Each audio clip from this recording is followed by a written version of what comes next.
How's it going, guys? So this is going to walk through basically a couple things. The first thing it's going to walk through is how to insert the tea light, and then from there how to apply appearances so that it will glow as an LED, so that you can basically allow it to show like a real pumpkin would, a light.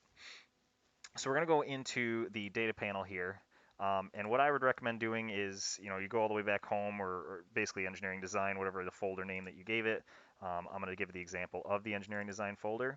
You're going to go to upload, and it'll bring open this screen. In Schoology, you will see the T-Light F3D file right here. So that is what you're going to click. You're going to download it. I have already done it, so I'm not going to do it, but then you're going to select file, find it, which in this case looks like this. I can do it just to show you an example. And then make sure that you move this screen up and press upload, because it doesn't do anything automatically unless you press the upload button. It'll upload, and then when it's complete, it'll say complete, and it will also show now in your system here, kind of what it's gonna look like.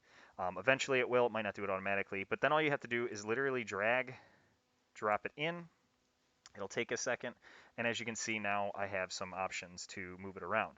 So I'm going to turn this, in my case, 90 degrees, and then I'm going to use my cube here to try and help myself position this so that it's going to go inside the pumpkin as well as inside of that hole that we made originally. So if this will let me here, try and go to the bottom.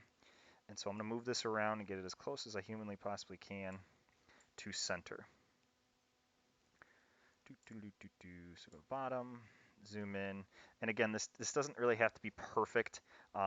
Just get it as close as you can. It's more or less just for visuals in this case. So now we can see I moved it just inside the pumpkin, above the hole that I made here. What it's going to actually do in yours, and I will show you, move up here. It's actually going to sit on top of the tea light now. We've kind of rearranged the way it's going to look and the way it's going to work. So technically, it's going to look something like this in real life. So you can do it this way. You can do it any other way you want. Doesn't really matter. But for the sake of this, just wanted to show you that. The next thing you need to do after you bring it in and maneuver it where you want it to be is right-click over the tea light and press break link. What that does, and capture position always. Capture position always. What that does is basically allows you to customize the LED, the light itself, without it holding the properties of the original file. You don't really care. All you know is that you can't edit anything until you break that link. So break the link, and then from there, after the file's in, it's going to be really hard for you to see just that light and just those surfaces that you want to change. So we recommend going into the little eyeball where this says bodies and turning the pumpkin that you created off.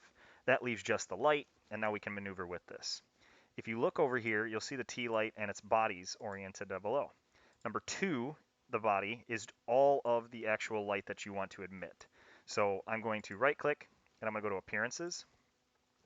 It'll bring open a dialog box that looks something like this. You're going to want to go to miscellaneous and then emissive. I already have it up, obviously, and just for the sake of you seeing this, I used just basically the 8, I believe, here, luminous.